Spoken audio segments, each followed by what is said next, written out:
Welcome dear rockers, कैसे हैं आप सभी। तो आज हम आपके लिए फिर से लेकर आ गए हैं ज़ॉम्बी मूवी। अब ज़ॉम्बी मूवी है तो इंट्रो देना तो बेकार ही है, चलिए शुरू करते हैं। तो मूवी की शुरुआत एक जंगल से होती है जहां मार्को नाम का बच्चा अपने पिता जेम्स के साथ रहता है। पूरे शहर में अचानक से ज़ॉम्बी वायरस फैल चुका है और देखते देखते पूरे शहर वाले उस वायरस का शिकार हो गए हैं। कुछ लोग जंगलों में जान बचाने के लिए भागे, लेकिन हम सबको पता है कि जंगल में बिना किसी रिसोर्सेज के सर्वाइव करना कितना ज्यादा मुश्किल होता है। इन्हीं मुश्किल हालातों से जेम्स और मार्को भी गुजर रहे हैं। उन्हें खुद भी नहीं पता कि यहाँ रहते हुए उन्हें कितना टाइम हो चुका है। मार्को सिर्फ 5 साल का है जो किसी खतरे का मुकाबला तक नहीं कर पाता, लेकिन हम सबको पता है कि जंगल का कानून एक ही है, जिंदा रहना है तो शिकार करना पड़ेगा, वरना कई सारी ऐसी चीजें हैं जो आपको शिकार बना देंगी। इसीलिए जेम्स मार्को को गन चलाना सिखा रहा होता है ताकि कभी अगर खतरा आ जाए तो वो अपने आप को डिफेंड कर पाए। लेकिन जाहिर सी बात है यार कि 5 साल का बच्चा इतनी आसानी से गन तो नहीं चला सकता। वैसे ही मार्को के साथ भी होता है। वो गन चलाना तो दूर की बात थी, गन का सेफ्टी लॉक तक नहीं खोल पाता। ये देखकर जेम्स को गुस्सा भी आ जाता है कि क्यों नहीं सीख पा रहा है ये, और वो मार्को को डांट लगाते हुए कहता है कि आखिर तुम्हें समझ में क्यों नहीं आ रहा, इतनी बार सिखाने के बावजूद भी तुम कर नहीं पा रहे हो, हद है। इस तरह गुस्से में वो सोने चला जाता है।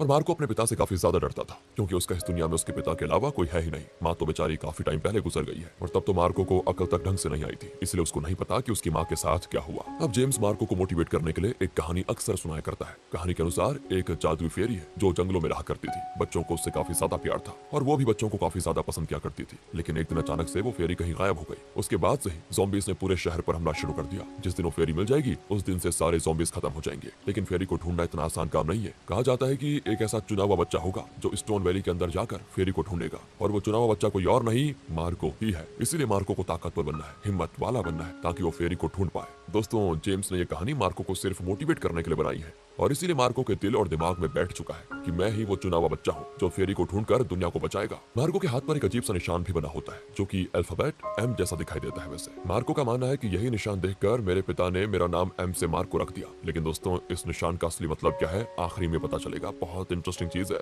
मार्को हमेशा जंगल के बाहर की दुनिया को देखना चाहता था। उसने तो आज तक कभी ज़ॉम्बी को अपनी आंखों से देखा भी नहीं, क्योंकि जेम्स हमेशा मार्को को बचा कर रखता है। और जंगल में जहाँ झोपड़ी बनाकर जेम्स रहता है ना, उससे ज्यादा दूर वो मार्को को जाने भी नहीं देता, क्योंकि क्या पता कभी कहीं से कोई ज़ॉम्बी आ जाए तो दिक्कत हो जाएगी। लेकिन जेम्स जब भी जानवर का शिकार करना चाहता है तो मार्को चुपके से झोपड़ी से बाहर आ जाता है और अपने आसपास के इलाके को एक्सप्लोर करने में लगा होता है। तो ऐसे ही एक्सप्लोर करते करते उसको थोड़ी दूर एक वैन दिखाई देती है। वैन के अंदर झांककर उसे कोई खिलौना मिलता है, तो खिलौना लेने के लिए मार्को वैन के अंदर चला जाता है। लेकिन तभी वहां पर निक नाम का एक बच्चा आता है जो कि इस वैन के अंदर अपनी माँ के साथ रहता है। निक एक स्पेशल चाइल्ड है। उसको डाउन सिंड्रोम नाम की बीमारी है। हालांकि वो मार्को से एज में थोड़ा बड़ा भी है, लेकिन अक्ल उसको मार्को से भी ज्यादा कम है। तो वो मार्को को वैन में देखकर खुश हो जाता है कि चलो कोई तो आ गया मेरे साथ खेलने के लिए। इसलिए वो दोनों आपस में वहां पर खेलने में लगे होते हैं। मार्को भी काफी टाइम के बाद किसी दूसरे बच्चे के साथ खेलकर बड़ा खुश होता है। फिर निक उसको अपना एक खिलौना भी देता है ताकि मार्को घर जाकर उस खिलौने के साथ खेल पाए। लेकिन जैसे मार्को घर की ओर जा रहा होता है तभी वहां पर निक की माँ पहुंच जाती है, जिसके पास थी गन। इसीलिए मार्को उससे डर जाता है कि कहीं ये मुझे मार न दे। पर निक की माँ कहती है कि नहीं नहीं बच्चे, डरो मत, मैं तुम्हें नुकसान नहीं पहुंचाऊंगी। वो कुछ बैरीज भी दोस्तों मार्को को देती है ताकि बाद में वो उसको आराम से खा पाए। इसलिए मार्को बैरीज को लेकर अपने घर आ जाता है, जहाँ जेम्स तो उस पर बहुत चिल्लाता है कि मेरे मना करने के बावजूद भी तुम घर से बाहर क्यों गए। देखो आज के बाद ऐसी गलती दोबारा की ना तो फिर मुझसे बुरा कोई नहीं होगा।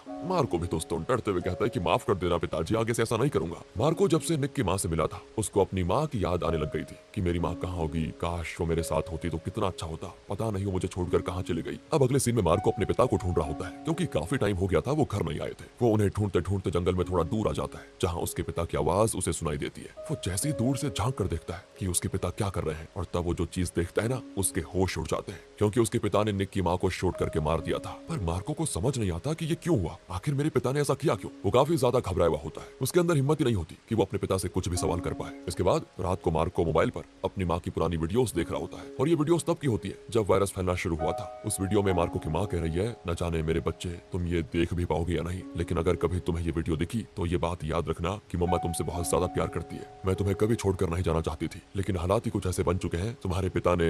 लेकिन दोस्तों वो आगे कुछ कह पाती, यहीं पर वीडियो खत्म हो जाता है। वो आगे क्या कहना चाह रही थी वो तो रिकॉर्ड हो ही नहीं पाया। इसी वजह से मार्को को अक्सर लगता है कि कहीं मेरे पिता ने ही मेरी माँ के साथ कुछ गलत तो नहीं कर दिया, ठीक वैसे जैसे उन्होंने निक की माँ को मारा, कहीं उन्होंने मेरी माँ को भी तो नहीं मार दिया। आज तक मैंने कभी कोई ज़ॉम्बी नहीं देखा, कहीं ऐसा तो नहीं कि ज़ॉम्बी एग्जिस्ट ही नहीं करते। क्या पता मेरे पिता का दिमागी संतुलन बिगड़ गया हो, इसलिए वो ज़ॉम्बीज वगैरह की बात करते हैं, जबकि ऐसा कुछ हो ही ना। इस तरह के ख्याल मार्को के दिमाग में आ जाते हैं। जब से उसने निक की माँ को मरते हुए देखा था ना, तो तब से उसके दिमाग में बस अपने पिता के प्रति शक पैदा हो गया है। और फिर मार्को अपने पिता के उठने से पहले घर से भाग जाता है और तुरंत निक को वैन में आकर मिलता है। कहता है कि ब्रो जल्दी यहाँ से सामान पैक करो, हमें भागना है यहाँ से। मार्को को लग रहा था कि कहीं उसके पिता उसे और निक को भी ना मार दे, तो निक कहता है कि मेरी मम्मा कहाँ है, मुझे उनके पास जाना है। हालांकि दोस्तों मार्को उसको बताता नहीं कि असल में क्या हो गया है तुम्हारी माँ के साथ। वो सिर्फ इतना कहता है कि तुम्हारी माँ जा चुकी है, वो कभी वापस नहीं आएगी, अब से हम दोनों को ही इस जंगल से बाहर निकलना होगा। दूसरी तरफ जेम्स की जब आंख खुलती है और घर में वो मार्को को नहीं पाता तो काफी ज्यादा परेशान हो जाता है कि ये शैतान लड़का 1000 बार मना करने के बावजूद भी भाग जाता है। बताओ, वो पागलों की तरह मार्को को यहाँ वहाँ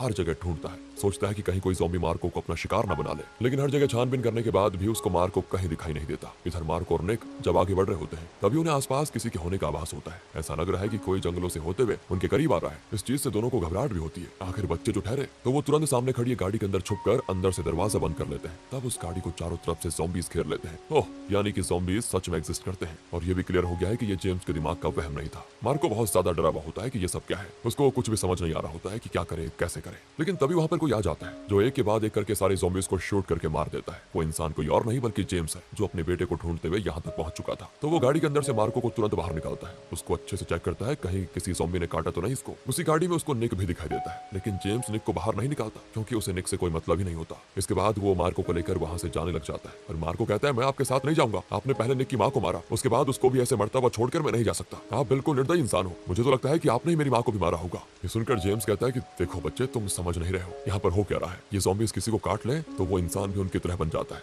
निक की माँ को भी ज़ॉम्बी ने काट लिया था, इसीलिए मैंने उनकी जान ली। लेकिन तभी वहां पर और भी ज़ॉम्बी आ जाते हैं जो निक की तरफ ही बढ़ रहे होते हैं। इसलिए जेम्स मार्को को वहीं पर छुपाकर निक को बचाने जाता है, क्योंकि मार्को की बात उसके दिल पर लग गई थी। तो वो ज़ॉम्बीज को शूट करते हुए निक को बचाने चला जाता है। और तभी दोस्तों जहां मार्को छुपा हुआ था वहां एक ज़ॉम्बी आ जाता है। तो मार्को को तो गन चलाना आता नहीं, पर उसको जेम्स की डांट याद थी, इसलिए वो आखिरकार डरते हुए ही ज़ॉम्बी को शूट करके मार देता है। और पहली बार इस चीज को देखकर जेम्स की खुशी का ठिकाना नहीं रहता कि शाबाश मेरे बच्चे, आखिरकार तुम गन चलाना सीख ही गए। वो निक को बचाकर जैसे मार्को के पास लेकर आता है तभी एक ज़ॉम्बी उस पर हमला करके उसके हाथ में काट लेता है। और यहाँ जेम्स समझ चुका था कि मेरे पास अब ज्यादा समय नहीं बचा। वो खुद को हथकड़ी की मदद से वहीं पर बांध लेता है ताकि ज़ॉम्बी